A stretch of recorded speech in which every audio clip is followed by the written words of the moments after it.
నమస్తే. ఇప్పుడు మీరు చూడబోతున్న వీడియో ఖచ్చితంగా మీకు ఉపయోగపడుతుంది, నచ్చుతుంది కూడా. మరి మీకు నచ్చిన విషయం నాకు తెలియాలి అంటే ఈ వీడియోని మీరు లైక్ చేయాలి, షేర్ చేయాలి, అలాగే మన ఛానల్ని సబ్స్క్రైబ్ చేయాలి. మీ సపోర్ట్ని నాకు అందిస్తారు కదా. ఓకే, ఇప్పుడు వీడియోని స్టార్ట్ చేద్దాం. సూర్యోస్మి, నేను మీ విక్రమాదిత్య. ఆరోగ్యమే మహాభాగ్యం, ఆరోగ్యం భాస్కరాధీనం. ఆదివారం మద్యం మాంసం మైదనం వద్దు, ఆరోగ్యం ఐశ్వర్యం వద్దు. మీరు ఆచరించండి, 10 మందిని ఆచరింపచేయండి. ఆచరించండి, ఆరోగ్యవంతులుగా ఉండండి. ఆచరించండి, ఐశ్వర్యవంతులు కండి. ఆచరించండి, ఆనందంగా జీవించండి. సూర్యోస్మి. నమస్తే, వెల్కమ్ టు అవర్ ఛానల్. నేను కుప్పా పద్మిని. ప్రస్తుతంతో పాటు ప్రముఖ ఆధ్యాత్మికవేత్త, సూర్యోపాసకులు, sun spiritual society founder Vikramaditya గారు ఉన్నారు. మాట్లాడదాం. సార్ నమస్తే. సార్ సూర్యోస్మి తల్లి. సార్, అత్యద్భుతంగా మాఘమాసం మొదలైపోతుంది కాబట్టి మొదలవటంతోనే చాలా చాలా వైభవంగా జరుపుకునేటటువంటి గుప్త నవరాత్రులుగా పిలువబడేటటువంటి శ్యామల నవరాత్రులు మొదలుగాబోతున్నాయి. శ్యామలాదేవి అని అంటే సరస్వతీదేవి. సరస్వతి కటాక్షం ప్రతి ఒక్కరికి జీవిత పర్యంతం కావాలి. ఎలా అయితే లక్ష్మీ కటాక్షం కావాలి. ఎందుకంటే జ్ఞానం ఒక జన్మతో సరిపోతుందా? ఇంత జ్ఞానం అయితే చాలు అంటే సరిపోతుందా? జ్ఞానం ఎంత ఉంటే అంత మర్యాద, అంత లక్ష్మి. ఖచ్చితంగా జ్ఞానం ఉందంటే లక్ష్మి చాలా ధర్మబద్ధంగా మన దగ్గరకు వస్తుంది. సో లక్ష్మి రావటం కంటే ముందు సరస్వతి మనతో ఉండాలి. ఖచ్చితంగా అమ్మవారికి చేసుకునేటటువంటి అంటే ఈ నవరాత్రుల్లోనే శ్రీ పంచమి కూడా రాబోతుంది. అంటే సరస్వతీదేవి పుట్టినరోజు కూడా రాబోతుంది. అసలు సరస్వతీదేవికే చేస్తున్నటువంటి ఈ నవరాత్రులు మనసుకి చాలా చాలా ఆనందం. సరస్వతీదేవి పేరు చెప్తే సో సరస్వతి యొక్క అంటే సరస్వతీదేవికి చేసుకోవాల్సినటువంటి ఈ నవరాత్రుల గురించి ఎలా చేసుకోమంటారు? శ్యామలా నవరాత్రులు, గుప్త నవరాత్రులు అనడం కన్నా ఇవి సరస్వతీ నవరాత్రులుగా అనుకుంటే బాగుంటుంది. ఎందుకంటే మనకి ఆదిశంకరాచార్యుల వారు 74 అవైదిక మతాలను పక్కన పెట్టి పంచాయతనం ఇవ్వడం జరిగింది. ఇక్కడ పార్వతీదేవి అమ్మవారు సరస్వతి అలంకారంలో వీణ పట్టుకుని తెల్లటి చీరలో ఉంది. ఎవరికి ఇబ్బంది లేదు. ఇవి గుప్త నవరాత్రులు లేకపోతే దశమహావిద్యల్లో శ్యామలాదేవి ఇలా అనుకోవడం కన్నా ఇవి సరస్వతి నవరాత్రులు. సూర్యుడు జ్ఞానప్రదాత. ఇది ఎప్పుడు వచ్చింది? మాఘమాసంలోనే వచ్చింది. కాబట్టి ఇవి అందరం కూడా అంటే ఇప్పుడు శ్రీ పంచమి వచ్చింది, ప్రారంభం పాడ్యమి దగ్గర మొదలు పెట్టుకుని 5వ రోజు పంచమి వచ్చింది, 9వ రోజు అంటే మాసం అంతా కూడా మనం సరస్వతి ఆవిడ పుట్టినరోజును సెలబ్రేట్ చేసుకుని పంచమిని చేసుకున్నట్టు నెలంతా కూడా మాఘమాసం అంతా కూడా జ్ఞానం అంటే సూర్యుడు అంటే జ్ఞానం. ఆ జ్ఞానం అంటేనే సరస్వతి, చదువుల తల్లి. కాబట్టి ఇవి సరస్వతి నవరాత్రుల కింద చేద్దాం. ఖచ్చితంగా. అయితే మీరు అన్నారు కాబట్టి పాయింట్ వచ్చింది కాబట్టి అంటున్నాను. సరస్వతీదేవి ఆ రూపాన్ని చూస్తే మనకి మామూలుగా ఉగ్ర రూపం, అది శ్యామలాదేవిని కూడా ఉగ్రం ఉగ్రం ఉగ్రం అని అంటారు. మరి ఏంటో అర్థం కాదు. శ్యామల పేరులోనే అసలు ఉగ్ర రూపం ఎక్కడుంది అక్కడ? అసలు రూపం కూడా ఎంత అందమైనటువంటి రూపమో. అసలు అమ్మవారిని చూస్తుంటే మంత్రముగ్ధనం అవుతాం, అందులో ఎటువంటి సందేహం లేదు. అట్లాంటి అమ్మవారిని చేయకూడదు. సరస్వతిని వద్దని ఎవడైనా అంటాడా అసలు? అదే అంటే ఇప్పుడు మనం చెయ్యాల్సింది ఆ విధానాల్లో కాదు. ఇప్పుడు ఆ విధానాల్లో ఆశ్రమ ధర్మాల్లో ఉన్న వాళ్ళు వేరే వాళ్ళు చేసుకుంటారు. అది వదిలేస్తే ఆవిడని సరస్వతీదేవిగా మనం ఆరాధన చేద్దాం. ఇవి జ్ఞానం కోసం కదా.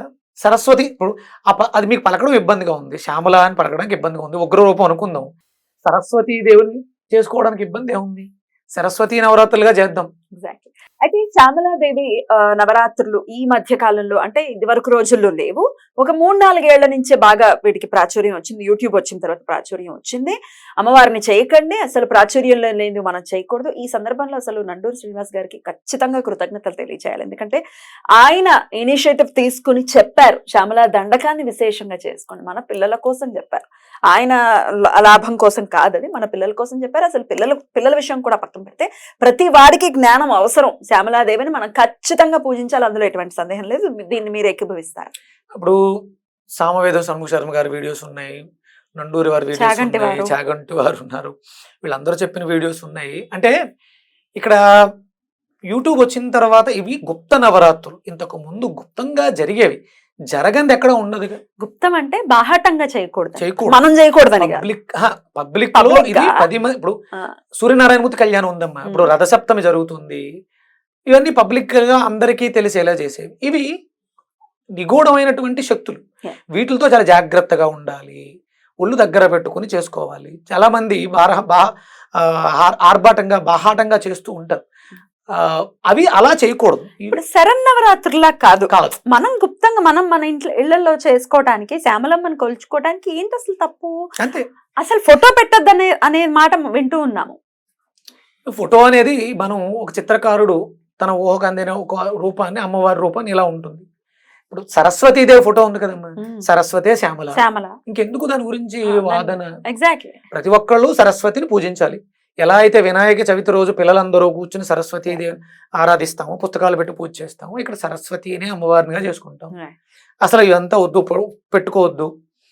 నీకు నచ్చిన దైవాన్ని, నువ్వు కొలిచే దైవాన్ని సూర్యమండలంలో దర్శించలేకపోవడం నీ అజ్ఞానం. మాఘమాసమే కదా, సూర్యుడికి మాఘమాసం అంతా చేస్తాం కదా, సూర్యుడిని ఆరాధిస్తే సరస్వతిని ఆరాధించినట్టే కదా.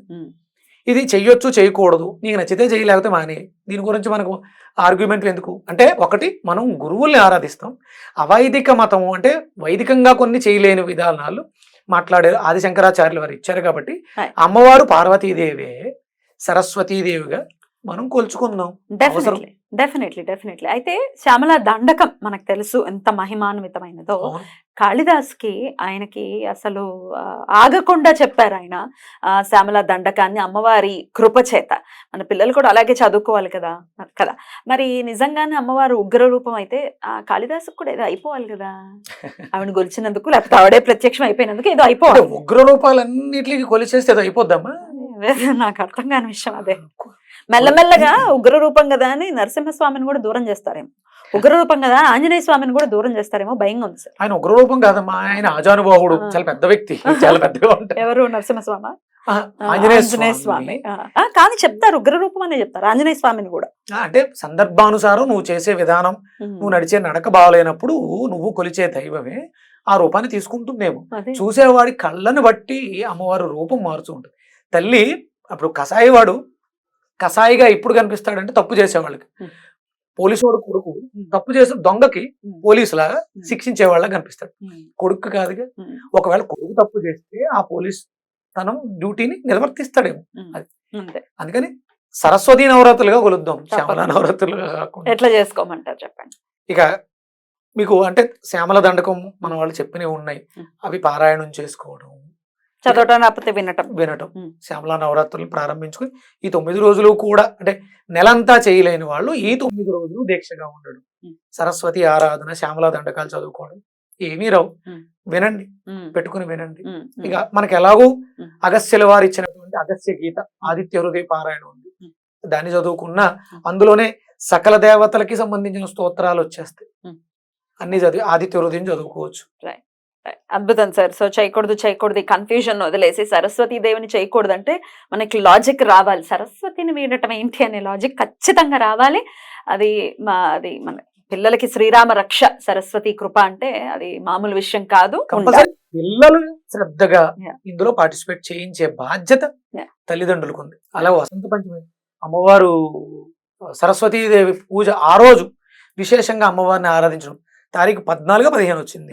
అంతే, 14వ తారీఖు అనుకుంటా. 15 గానీ 14 గానీ వస్తుంది అంతే. 14వ తారీఖు, 10వ తారీఖు మొదలవుతున్నాయి కదా. 10, 11, 12, 13, 14 ఖచ్చితంగా చేసుకోమని చెప్తున్నారా? చేసుకోవాలమ్మా, అంతే. సరస్వతి నవరాత్రులుగా చేద్దాం. Right sir. నచ్చితే శ్యామల నవరాత్రులు చేద్దాం. Right sir. Thank you so very much. నమస్తే. సూర్యస్